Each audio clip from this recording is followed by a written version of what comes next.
சொல்ல போகிறேன். அடுத்தபடியாக மூன்றாவது காரியம், இன்று முதல் நான் உங்களை ஆசீர்வதிப்பேன் என்று சொல்லி ஆண்டவர் சொல்லியிருக்கிறார். அந்த ஆசீர்வாதம் என்னன்னு சொன்னா, சங்கீத புத்தகம் 147 11ஆம் வசனம் முதல் 14ஆம் வசனம் வரை. Psalm 147 verses 11 to 14. 147ஆம் சங்கீதம் 11 முதல் 14 வரை. தமக்கு பயந்து தமது கிருபைக்கு காத்திருக்கிறவர்கள் மேல் தம்முடைய கிருபைக்கு காத்திருக்கிறவர்கள் மேல் கர்த்தர் பிரியமாய் இருக்கிறார். கர்த்தர் பிரியமாய் இருக்கிறார். எருசலேமே கர்த்தரை ஸ்தோத்திரி, சீயோனே உன் தேவனை துதி. அவர் உன் வாசல்களின் தாழ்பாள்களை பலப்படுத்தி உன்னிடத்தில் உள்ள உன் பிள்ளைகளை ஆசீர்வதிக்கிறார். அவர் உன் எல்லைகளை சமாதானம் உள்ளவைகளாக்கி உசிதமான கோதுமையினால் உன்னை திருப்தி ஆக்குகிறார். அவர் என்ன செய்கிறாரா? உன்னிடத்தில் உள்ள உன் பிள்ளைகளை ஆசீர்வதிக்கிறார். அதுக்கு அவர் எல்லைகளை சமாதானம் உள்ளவைகளாக்கி உசிதமான கோதுமையினால் உன்னை திருப்தி ஆக்குகிறார். என்ன செய்யறாரா? திருப்திகரமாக கர்த்தர் நம்மை வழிநடத்த போகிறார். எப்போது இதெல்லாம் நடக்க போகிற ஆசீர்வாதங்கள்? ஒவ்வொரு ஆசீர்வாதம் என்னென்ன ஆசீர்வாதம், எதை செய்யும் போது ஆசீர்வாதம்? அவருக்கு இந்த 2014 கர்த்தருக்கு பயப்படுகிற பயம் நமக்கு இருக்கணும்.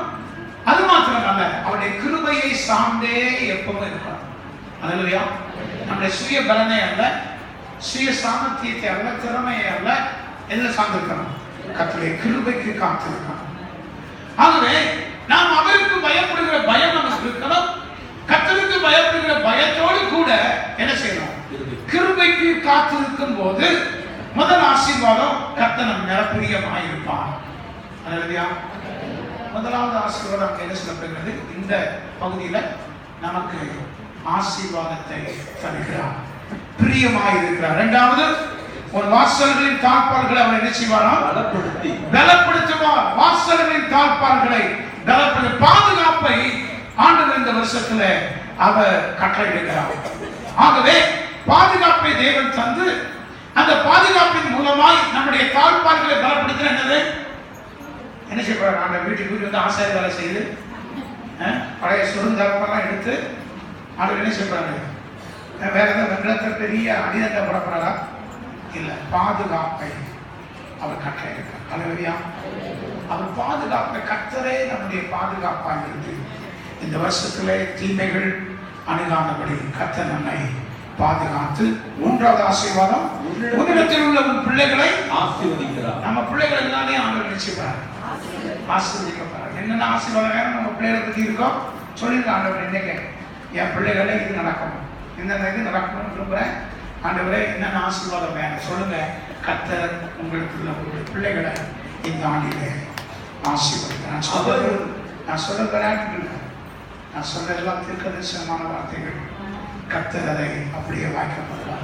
நான்காவதாக, உன் எல்லைகளை சமாதானம் உள்ளவைகள் ஆக்கி என்ன செய்வாரா?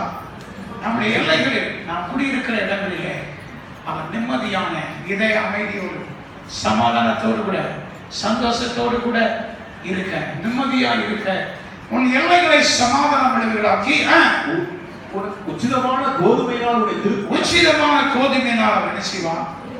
ஆண்டவர் ஒரு வாழ்க்கையை இந்த வருஷத்தில் தர்றார், ஆயுஷ் நாட்கள் கூட்டி தர்றார். ஆனா அநேக வருஷம் திருப்தி இல்லாமலே போயிடும். திருப்திகரமா சாட்டிஸ்ஃபைடான ஒரு வாழ்க்கை இல்லை. ஆனா ஆண்டவர் நினைச்சார், இந்த ஆண்டில கர்த்தர் நமக்கு திருப்தியாக்கி அவர்களை நடத்த.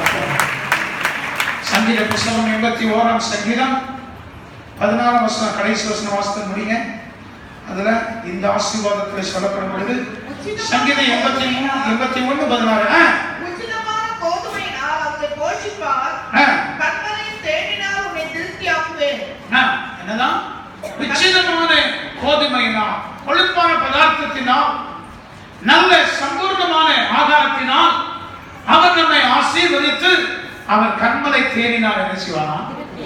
சுத்தமான ஒரு தேன். அல்லேலூயா.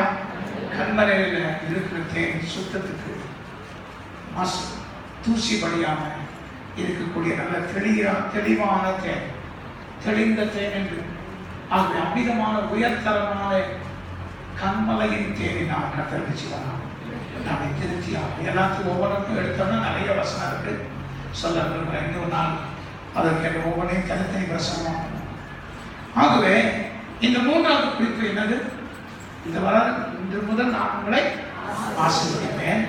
அதுல முதல் பாயிண்ட் என்ன செய்யணுமா? ஆசீர்வாதத்தை பெற்றுக்கொள்வதற்கு கர்த்தருடைய சத்தத்துக்கு செல்லணும். இரண்டாவது கர்த்தருடைய சொல்லுக்கு கீழ்ப்படியணும். மூணாவது கர்த்தருக்கு பயந்து அவருடைய கிருபைக்கு என்ன செய்யணும்? காத்திருக்கணும். நாலாவதாக சங்கீத புத்தகம் 24ஆம் சங்கீதம் 3ஆம் 4ஆம் 5ஆம் வசனங்களை வாசிப்போம். Psalm 24 verse 3 and 4 and 5. யார் கர்த்தருடைய பர்வதத்தில் ஏறுவான்? யார் கர்த்தருடைய பர்வதத்தில் ஏறுவான்? யார் அவருடைய பரிசுத்த ஸ்தலத்தில் நிலைத்திருப்பான்? யார் அவருடைய பரிசுத்த ஸ்தலத்தில் நிலைத்திருப்பான்? கைகளில் சுத்தம் உள்ளவனும் இருதயத்தில் மாசில்லாதவனுமாய் இருந்து. யார் கைகளில் சுத்தம் உள்ளவன், இருதயத்தில் மாசில்லாதவன், தன் ஆத்துமாவை மாயைக்கு ஒப்புக்கூடாமலும் கபடாய் ஆணையிடாமல் இருக்கிறவனே, அவன் கர்த்தரால் ஆசீர்வாதத்தையும் தன் ரட்சிப்பின் தேவனால் நீதியையும் பெறுவான். நாலு காரியம் சொல்லப்படும். இதெல்லாம் என்னது? கைகளில் சுத்தம். எக்ஸ்பிளைன் பண்ணணுமா? கைகளில் என்ன செய்யணும்? சோப் போட்டு கழுவிட்டே இருக்கிறதே சொல்லுது. நான் என்ன சொல்றேன்? கைகளில் சுத்தம்னா என்ன செய்யணும்? கையில் செய்ய எல்லாம் வச்சிடணும். எல்லாம் ரொம்ப கவனம் சுத்தமா. இவ்வாட்டில் என்ன சொல்றாரு? எதையும் எந்த செய்யக்கூடாது. ஆண்டவர் பார்க்குறாங்க. கையில் நீ கையில் செய்யறதில்ல, குறுக்குழியில சம்பாதிக்க நினைக்காத, அடுத்தவனை ஏமாற்றி லஞ்சம் வாங்காத. லஞ்சம் வாங்க உனக்கு நேர்மையான சம்பளம் இருக்கும்போது கை நீட்டி என்ன செய்யாங்க? மாஸ்டர் நான் கையிட்டே வாங்கல, 1000 மட்டும் எடுத்து தரந்து விட்டேன், தன்னால் 10 உள்ள போட்டான். அதை மறுபடியும் தொழுதியே தொட மாட்டியா? பீன் எடுத்துட்டு போன கதவை குடிக்க தெரியும். டிராயரை திறந்து போட்டுட்டு லஞ்சம் கைக்கு வாங்க மாட்டேன்னு உள்ள போட்டுட்டு அப்படி திறந்து வச்சுட்டே வந்துட்டீங்கன்னா பரவாயில்ல, பீன் வந்து எடுத்து செய்யலாம், அவன் தொட்டு எடுத்துக்கிறோம். கைகளில் சுத்தம் ஒவ்வொரு சொல்லிப்பா நிறைய. இரண்டாவது என்ன சொல்ற அப்படிங்கிறது? இருதயம், மனசு எப்படி இருக்கணும்? மாசு இல்லாமனா குப்பை சேராம. மாசுனா தூசி குப்பைகள், மாசு படாதபடி. சரி, எல்லாத்தையும் விளக்கம் சொல்ல முடியும். மனசை ரொம்ப கவனமா என்ன செய்யும்? உன் இருதயத்தை எல்லா காவலோடும் காத்துக்கள். அதனால நம்ம இருதயம் சுத்தமா இருக்கணும், கையும் சுத்தமா இருக்கணும். ஆத்மாவை என்ன செய்யக்கூடாது? இன்மையின் வாழ்க்கையில மாயையாய், இது எதுவுமே நிரந்தரம். மாயைங்கிறது எதுவுமே நிரந்தரம் இல்லை. பார்வைக்கு நல்லா தெரியும், கண்களை தெளிவிக்கிற மாதிரி இருக்கும், பார்க்க பல பலன்னு மின்னும். தமிழ்ல ஊற்றி வச்சா அப்படி கண்ணாடி டம்ளர் தக தகன்னு மின்னும். உடனே என்ன செய்ய குடிச்சிடக்கூடாது. இதை குடிக்கிறது தண்ணி தான். தப்பா நினைச்சுறீங்க?